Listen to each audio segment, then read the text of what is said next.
بسم اللہ الرحمن الرحیم۔ غزوہ فتح مکہ کو فتح مبین بھی کہا جاتا ہے۔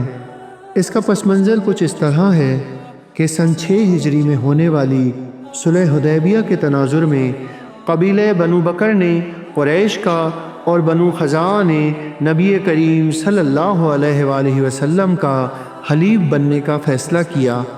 زمانہ جاہلیت سے ان دونوں قبیلوں کے درمیان دشمنی چلی آ رہی تھی۔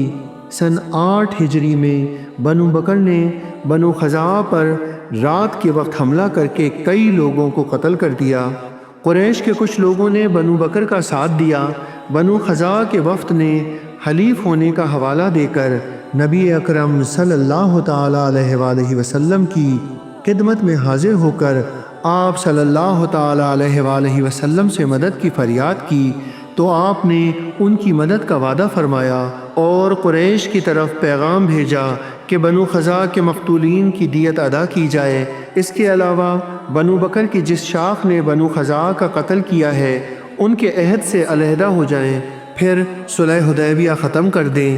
قریش جوش میں آ کر صلح حدیبیہ ختم کرنے پر راضی ہو گئے۔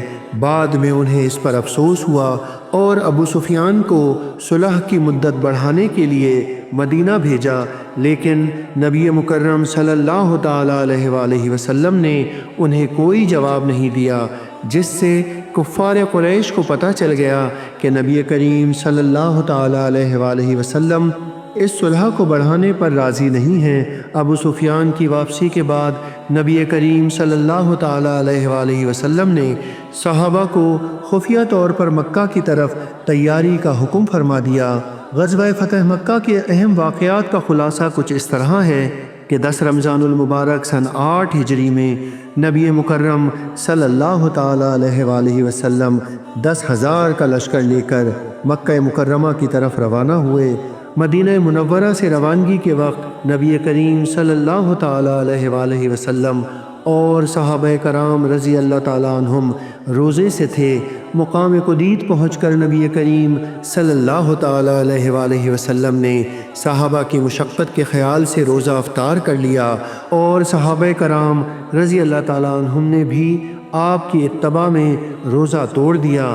پھر حضرت عباس رضی اللہ تعالیٰ عنہ کے سمجھانے پر ابو سفیان نے مکہ پہنچنے سے پہلے نبی مکرم صلی اللہ تعالی علیہ وآلہ وسلم کی خدمت اقدس میں حاضر ہو کر اسلام قبول کر لیا۔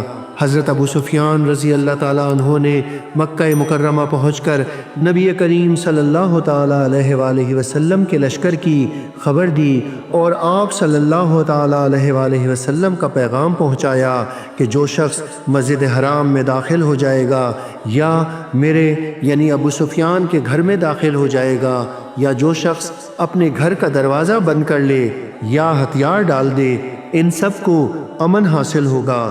نبی مکرم صلی اللہ تعالی علیہ وآلہ وسلم چاشت کے وقت مکہ مکرمہ میں داخل ہوئے۔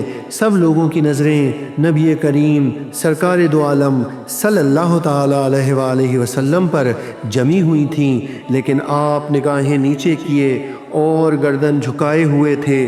نبی کریم صلی اللہ تعالی علیہ وآلہ وسلم نے صحابہ کرام کو تاکید فرمائی تھی کہ جب تک کوئی خود نہ لڑے اس وقت تک تم کسی سے لڑائی نہ کرنا۔ اس کے بعد خاتم النبیین صلی اللہ تعالی علیہ وآلہ وسلم نے اپنی پھپھی حضرت ام ہانی بنت عبد المطلب کے گھر میں 8 رکعتیں ادا فرمائیں۔ اس کے بعد شیب ابی طالب میں آپ صلی اللہ تعالی علیہ وآلہ وسلم کا خیمہ لگایا گیا۔ فتح کے بعد نبی مکرم صلی اللہ تعالی علیہ وآلہ وسلم مسجد حرام میں داخل ہوئے تو کعبہ کے ارد گرد 360 بت تھے۔ آپ صلی اللہ تعالی علیہ وآلہ وسلم چھڑی سے جس بت کی طرف اشارہ کرتے تو وہ بت منہ کے بل گر پڑتا۔ اس کے بعد آپ صلی اللہ تعالی علیہ وآلہ وسلم نے طواف فرمایا۔ پھر نبی کریم صلی اللہ تعالی علیہ وآلہ وسلم نے بیت اللہ کی کنجی برادر عثمان بن طلحہ سے دروازے کی چابی لے کر بیت اللہ کھلوایا اور اندر موجود سب تصویریں مٹانے کا حکم دیا اور بیت اللہ کی چابی دوبارہ حضرت عثمان بن طلحہ رضی اللہ تعالیٰ عنہ کو عطا فرما دی۔ بیت اللہ میں نماز ادا کرنے کے بعد نبی کریم صلی اللہ تعالیٰ علیہ وآلہ وسلم نے اہل مکہ سے خطاب فرمایا اور ان سب کے لیے عام معافی کا اعلان فرما دیا۔ عام معافی کے اعلان کے باوجود 15 افراد ایسے تھے جن کے بارے میں رحمت للعالمین صلی اللہ تعالیٰ علیہ وآلہ وسلم نے حکم دیا کہ یہ لوگ جہاں ملیں انہیں قتل کر دیا جائے۔ ان میں سے 6 افراد کو قتل کر دیا گیا اور باقی لوگوں نے اسلام قبول کر لیا تو انہیں بھی معاف فرما دیا گیا۔ حضرت بلال رضی اللہ تعالیٰ عنہ نے کعبے کی چھت پر چڑھ کر ظہر کی اذان دی۔